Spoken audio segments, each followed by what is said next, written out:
With fiery celebrations, brutal hits, and goals from impossible angles, he humiliated goalies night after night.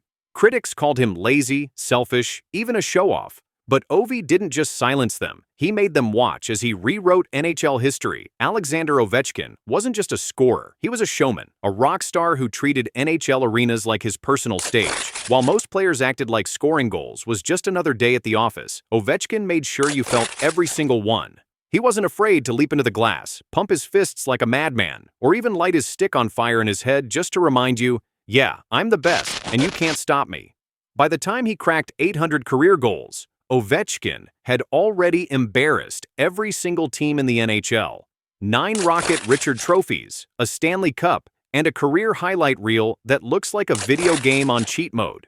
But before the showboating, before the haters, and before the cup, he was just a kid from Moscow, with tragedy fueling his fire. Born in 1985, Ovechkin grew up in a rough corner of post-Soviet Russia. His mom was a 2-time Olympic basketball gold medalist. His dad, a professional soccer player.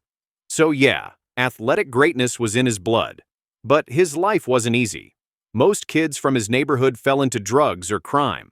His older brother Sergei, the one who first pushed him into hockey, died tragically in a car accident when Alex was just 10. The next day, Ovechkin still laced up his skates. Every goal he scored after that carried Sergei's memory. He passed away.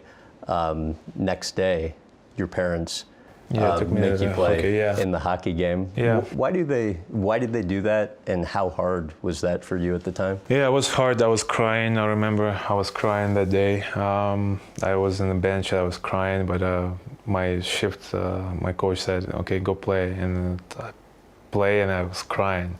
It was hard, but in 10 years old, obviously you not realized what's happening, but. It was a hard moment for my mom and dad, for all my family, because oldest son passed away, and it was a hard time. From the start, Ovechkin wasn't normal. He wasn't wired like other kids.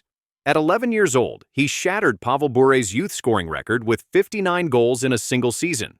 By 16, he was already playing pro hockey for Dynamo Moscow. Everyone in Russia knew his name, and by the time the NHL draft came around in 2004, the Washington Capitals didn't even think twice. With the first overall pick, they grabbed the brash Russian sniper, and the timing couldn't have been more perfect. The NHL had just come out of a lockout. Fans were starving for excitement, for someone to bring energy back into the league. Then, Ovechkin showed up like a stick of dynamite in a library. In his rookie season, he torched goalies for 52 goals, outscored Sidney Crosby for the Calder Trophy, and unleashed one of the most ridiculous goals in hockey history. A twisting, falling, blind backhand against the Coyotes, scored right in front of Wayne Gretzky. It was like he was saying, "Yeah, Wayne, nice records. I'm coming for them." But it wasn't just the goals. It was the attitude, the fire, the celebrations that made traditionalists choke on their coffee. Ovechkin didn't just score. He screamed. He leapt. He acted like every goal was a dagger in the opponent's heart. Fans in Washington loved it. Younger fans across the league loved it. But the old guard? They hated him. Don Cherry, hockey's biggest gatekeeper, ripped Ovechkin nonstop. Too flashy. Too cocky. A lazy Russian who would never win anything. Coaches complained. Opponents got angry. But Ovechkin didn't care. He leaned into it. And in 2009, that was Ovi in a nutshell. He wasn't just scoring goals, he was humiliating goalies and daring critics to deal with it. And that swagger made him dangerous. Because here's the thing, behind all the showboating was relentless production. While critics painted him as selfish, Ovechkin was rewriting the record books.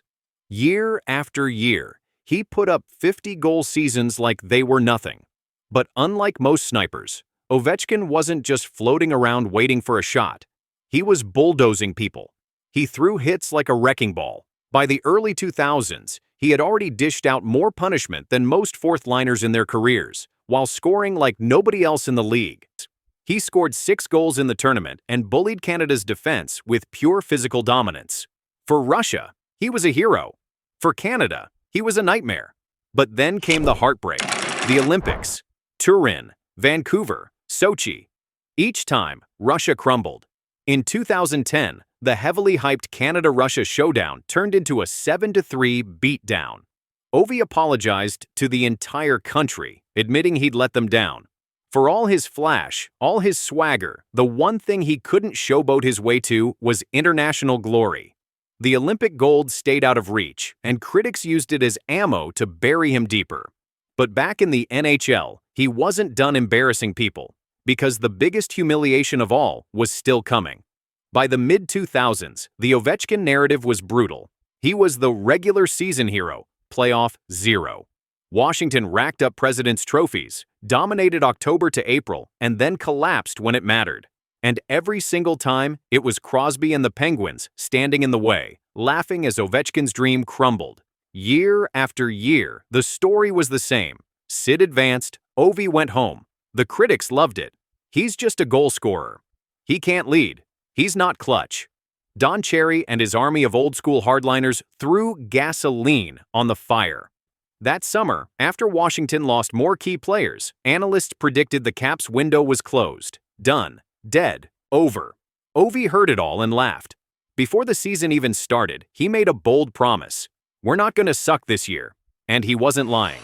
He roared back with 49 goals, another Rocket Richard trophy, and carried the Caps back to the playoffs. But the ghosts of the past were waiting. Round 1 against Columbus started like a nightmare. Washington lost the first 2 games at home. Another collapse incoming, right? Wrong. Ovechkin refused to let it happen. He guaranteed a comeback, then delivered. The Caps stormed back with 4 straight wins. Then came Pittsburgh. Again. Crosby again. The demons, the heartbreak, the history. This was it. The defining test. And this time, Ovi looked possessed. He wasn't just scoring, he was blocking shots, back-checking like a madman, throwing his body around like it was 2006 all over again. In Game 6, he set up the overtime winner that finally killed the Penguins. The curse was over. Ovechkin had conquered Crosby. From there, it felt like destiny. Against Tampa Bay in the conference final, the Caps fell behind 3-2. Season on the line. In Game 6, Ovechkin ripped one early, igniting a Washington win. In Game 7, he scored within the first minute, ripping a one-timer that silenced Tampa's crowd. Washington won, and for the first time in his career, Ovi was heading to the Stanley Cup final. And when he got there, he didn't let go. The Vegas Golden Knights were the NHL's darling expansion team, trying to pull off a fairy tale cup in year 1. Ovechkin shredded that story to pieces. He scored huge goals, crushed bodies, and dragged Washington to 4 wins in 5 games. June 7th, 2018. Final buzzer. Ovechkin on the bench, wide-eyed, stunned, before exploding onto the ice. Gloves flying, screams echoing, years of pain erased in a single moment. He finally lifted the Stanley Cup. He finally proved everyone wrong. He wasn't just a flashy scorer. He wasn't just a showboater. He was a champion. And the way he celebrated? Oh, he humiliated every critic who ever doubted him.